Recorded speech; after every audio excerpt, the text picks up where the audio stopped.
거짓 선지자들을 삼가라. 양의 옷을 입고 너희에게 나오나 속에는 노략질하는 일이라. 그들의 열매로 그들을 알지니 가시나 나무에서 포도주를 또는 은금키에서 무화과를 따겠느냐. 아멘. 자, 오늘은 거짓 선지자들을 조심해라. 자, 열매를 보고 나무를 알 수 있다. 그러니까 자, 교회 안에 우리 기독교 안에 뭐 안 믿는 사람은 말할 것도 없고 이 예수님의 이름을 빙자하면서 사람의 영혼을 도둑질하는 자들이 너무나 많습니다. 그래서 우리 예수님은 잘 아시고 우리 영혼을 도둑질하는 자들이 이 땅에 많이 일어난다는 거예요. 그래서 거짓 선지자들을 삼가해라. 뭐 예수님 당시에도 그랬고 구약에도 성경에 가짜 선지자들이 많이 나타납니다. 특별히 이스라엘이 아주 어려웠을 때, 멸망을 앞두고 있을 때도 가짜 선지자가 막 나타납니다. 구약에 보면 하나냐와 같은 사람이 나타납니다. 그래가지고 이스라엘은 하나님의 백성이니까 절대로 안 망한다. 그래서 샬롬, 평화다. 평화가 넘친다. 샬롬, 샬롬이랍니다. 그러면서 사람의 영혼을 도둑질하는 거죠. 그런데 예레미야가 딱 보니까 저 하나냐라는 저 선지자가 완전히 가짜거든. 그러니까 예레미야가 이스라엘이 하나님 앞에 바로 살지 못하면 나라가 망한다 라고 막 외치면서 백성들을 막 혼내는 거요. 그러니까 백성들은 이 예레미야의 말이 기분이 나쁘잖아요. 자꾸 망한다 그러니까. 오히려 진짜 선지자를 싫어하는 거죠. 그리고 가짜들은 거짓말을 잘한다는 거죠. 지금도 우리나라 안에 백성들이 듣기에 엄청 좋은 말을 가짜가 잘합니다. 그죠? 예. 그래가지고 지금요, 이때까지 막 사람들에게 돈을 공짜로 막 엄청나게 뿌린 거죠. 그러면 이제 아무 생각 없는 사람은, 야, 내한테 돈 30만원, 뭐 몇십만원 공짜로 나왔다. 이러고 하면 사람들이 막 엄청 좋아한 거예요. 그런데 그게 나라를 공산화로 끌고 가기 위한 미끼입니다. 미끼. 그러니까 국가가 빚을 계속 지잖아요. 그러면 우리는 그거 푼돈 있어도 되고 없어도 되는 거예요. 그런데 국민 한 사람당 25만 원씩 30만 원씩 주면 그 국가가 빚이 어마어마한 돈이 채무가 남습니다. 자, 그러면 돈 많은 미국과 같은 나라에 돈을 빌린다 말이에요. 국가가. 그럼 그 빌린 돈이 어디로 가요? 나중에 이자와 원금을 계속 갚아 나가야 되잖아요. 그 돈이 국가의 세금으로 계속 갚아 나가는데 어마어마한 돈이 다른 나라에 빚진 돈이 나갈 때에 우리의 자녀들, 젊은 자녀들이요, 직장에서 죽도록 일한 그 돈이 계속 외국으로 돈이 빠져나가는 겁니다. 그게 온 백성이 사실은 노예가 되는 겁니다. 그러니까 지금 미국의 연방제도 이사회라고 해서 달러를 찍어내는 데가 미국 국가의 게 아닙니다. 사실은 정확하게 보면요. 미국 연방 국가가 연방의회에서 관장하는 은행이라고 나와 있지만 사실은 그 은행의 주인이 누구냐면요. 저 뒤에서 영국이 조절하고 있고 로마 바티칸이 딱 돈을 잡고 있으면서 거기서 돈을 찍어내도록 오다를 내리는 겁니다. 그래가지고 그 달러로 찍어내는 그 돈의 이자가 어마어마합니다. 어마어마. 미국도 빚이 엄청나게 지어 있습니다. 그 다음에 일본은 우리나라보다 더 많고요. 국가의 빚이. 지금 문재인 정권 때의 빚정계 앞에 박근혜 대통령부터 앞에 거슬러 올라가지고 이명박하고 5명의 대통령이 있잖아요. 김영삼, 김대중 그 앞에 5명의 대통령이 빚이 진 것보다 문재인 한 명대의 빚이 훨씬 더 많이 빚을 얻어낸 거예요. 뭐 한다고요? 자기가 인기가 없으니까 그 인기를 조작한 거예요. 조작. 막 국가 조작하는 거기에 그 관청의 책임자가 통계청의 사람이 바른 말을 하니까 그 사람 끌어내려버리고 다른 사람 바꿔놓고 조작을 해가 거짓말을 막 한 거죠. 그래가지고 막 문재인이 은퇴할 때까지 70몇 프로 막 이렇게 올라가 있으면 인기가. 근데 그게 거짓말인 거죠. 나중에 백성이 문재인 딱 있을 때에 투표를 해보니까 이재명이가 그렇게 돈을 많이 뿌렸는데도 이재명이 안 되고 누가 됐느냐? 윤석열이 다 당선이 돼버린 거죠. 그러니까 국민들이 막 우라통이 터져가지고 열받고 있었던 것을 알 수 있는 겁니다. 그런데 이제 통계청에 그 거짓된 거 그거 다 소송 걸려가지고 지금 재판받고 이제 조사 받고 있는 거죠. 그죠? 봐요. 그런 것들이 하나하나 이제 드러나는 거예요. 이게 가짜가, 그러니까 이제 베네수엘라와 같은 나라가 기름이 어마어마하게 나옵니다. 그런데 그 나라가 계속 독재 정권이 들어와가지고 돈을 뿌린 거예요, 국민들에. 그리고 국민들이 일 안 해도 돈이 나오거든. 기름을 팔은 그 돈을 가지고 막 뿌린 거예요. 이제 정권 잡고 나서 국민들이 제정신 차려가지고 일하려고 보니까 나라의 인플레이션, 나라에 돈이 너무 많이 돌아가지고, 봐요. 몇 천 배의 가치로 돈이 인플레이션. 그러니까 예를 들면 저 고구마 하나 사는데 100원 하던 게 고구마 하나 사는데 10만원, 20만원으로 올라가 있으면 봐요. 돈이 아무리 많아도 그 돈이 종이가 돼버리는 거죠. 그래가지고 지금 세계에서 제일 알기 중에 하나가 베네수엘라가 되어 있는 거예요. 그런 게, 그런 베네수엘라처럼 나라를 몰고 가는 거죠.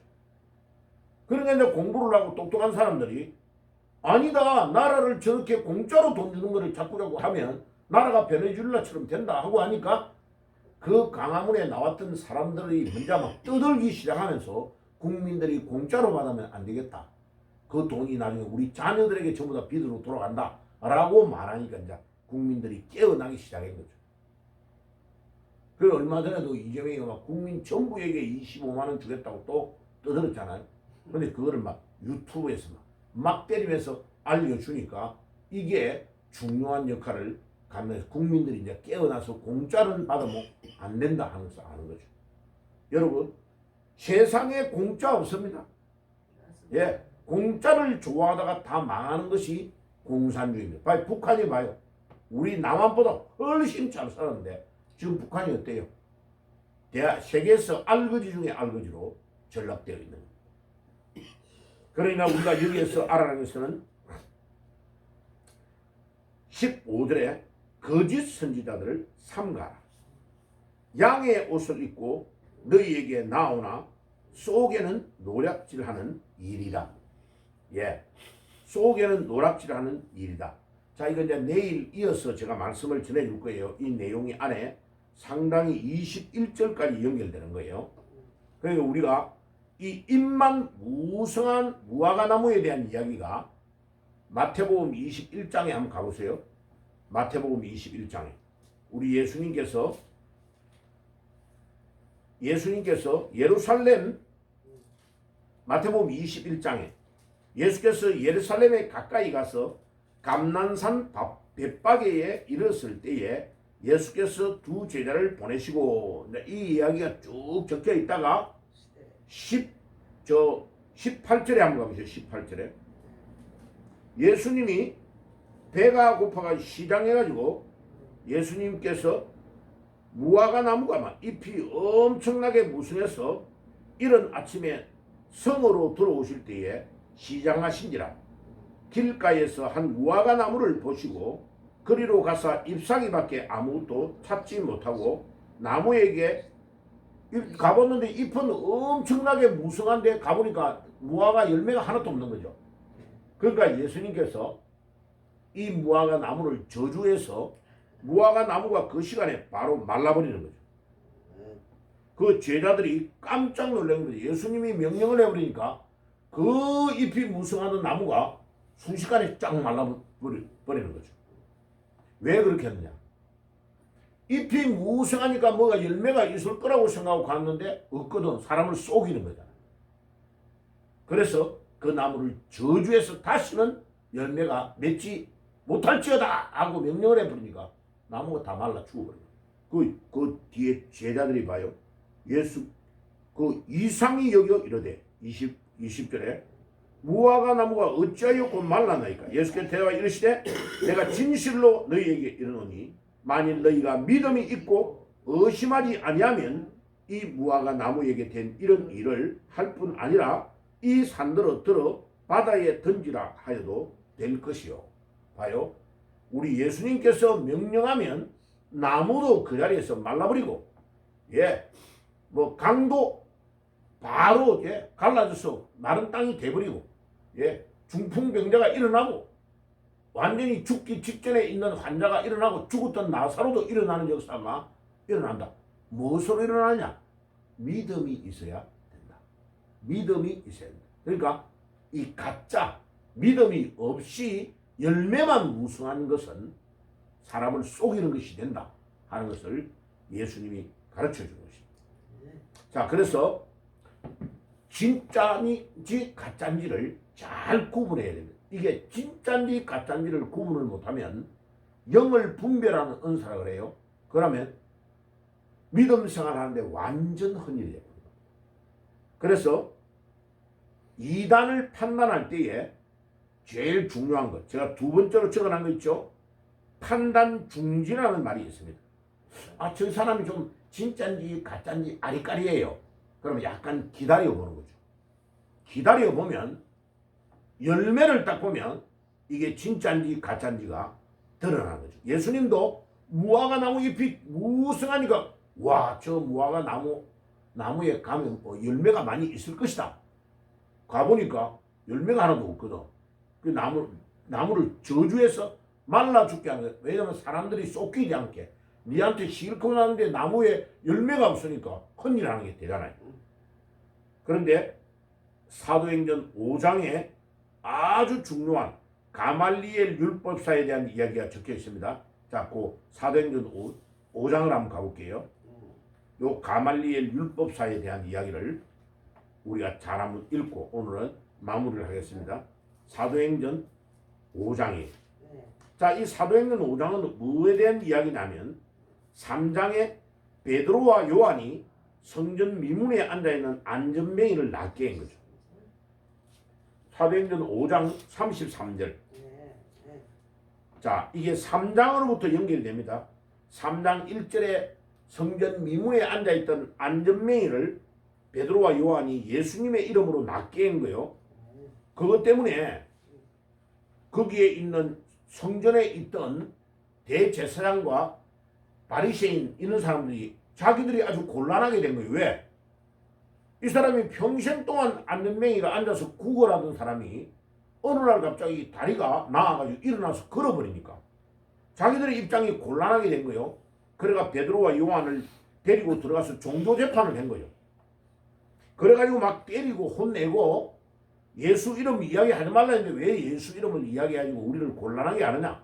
막 재판을 해가지고 이제 이 사람들을 죽이려고 막 의도를 가지고 종교재판을 하니까 그 종교재판을 하는데 앉아있는 가말리엘이라는 율법사 중에 제일 유명한 율법사가 딱 일어났어. 이 사람이 누구냐면 사도 바울의 서성에 해당되는 사람이에요. 엄청 유명한 사람이에요. 이 사람이 5장 33절에 뭐라 하느냐. 잘 보세요. 5장 33절에 중요한 말을 합니다. 그들이 듣고 크게 노하여 사도들을 없이하고자 할세. 죽이려고 하는 거예요. 차라리 안전뱅이를 낫게 했으니까 참 너희들이 대단한 일을 했다 이거 상을 줘야 되는데 오히려 베드로와 요한을 죽이려고 하니까 이 바리새인 가말리엘은 율법사로서 모든 백성에게 존경을 받는 자라 공회 중에 일어나 명하여 사도들을 잠깐 밖에 나가게 하고 말하되 이스라엘 사람들아 이 사내들인 공회에 앉아있는 재판하는 72명의 사람이 앉아있는 이스라엘의 지도자들을 모아놓고 베드로와 요한을 못듣게 바깥으로 내보내놓고 뭐라고 하느냐? 너희가 이 사람에게 대하여 어떻게 하려는지 조심하라. 옛날에도 이런 이상한 사람이 일어나가지고 사람들이 약 400명이 막 그 사람을 따랐는데 그 사람들이 전하는 게 가짜니까 다 나중에 흩어졌다. 그런데 만약 이 베드로와 요한 이 사람이 하나님의 이름을 가지고 진짜로 전하고 있다가 이 사람이 나은 것이 맞다면 우리가 하나님을 대적하는 일이 되지 않느냐? 잘못하면 큰일 난다. 그래서 우리가 조금 기다렸다가 보고 이 사람에게 나온 것이 하나님으로부터 나왔다면 이 사람을 오히려 칭찬하고 잘했다고 상조해야 될 일이고, 하나님으로부터 나온 것이 아니라면 이 사람을 따라가는 사람들의 모든 것이 나중에 세력이 다 무너질 거다. 쉽게 말하면 하나님의 성령의 인도를 받았으면 더 잘 될 거고, 하나님의 성령의 인도를 안 받으면 이 사람들이 하는 일이 다 조금 있다가 다 무너지고 그만두게 된다. 그래서 잘못해가지고 우리가 하나님을 거스리는 일을 하면 안 된다. 좀 기다려 봐야 된다. 라고 이 가말리엘이 이야기를 한 거예요. 굉장히 중요한 말을 한 겁니다. 그러니까 이 가말리엘이 그 안에서 가장 존경을 받는 지도자니까 가말리엘의 말을 듣고 내보냅니다. 그냥 내보낼 때 그냥 내보내는 게 아니고요. 어떻게 해요? 41절에 사도들은 그 이름을 위하여 능욕을 받는 일에 합당한 자로 여기심을 기뻐하면서 사도들을 예수의 이름을 절대로 말하지 말라고 막 혼내고, 40절에 그들이 옮겨 옳게 여겨 사도들을 불러 채찍질하여 예수의 이름으로 말하는 것을 금하고 놓으니, 예수 이름을 말하지 마. 야, 마귀들이 웃기죠. 봐요. 예수의 이름으로 이야기할 때 나았다고 하니까 예수 이름을 절대 이야기하지 마 하고 혼내고 막 궁둥이 때린 거예요. 그러니까 이 사도들이 나가면서 뭐라고 했느냐? 41절.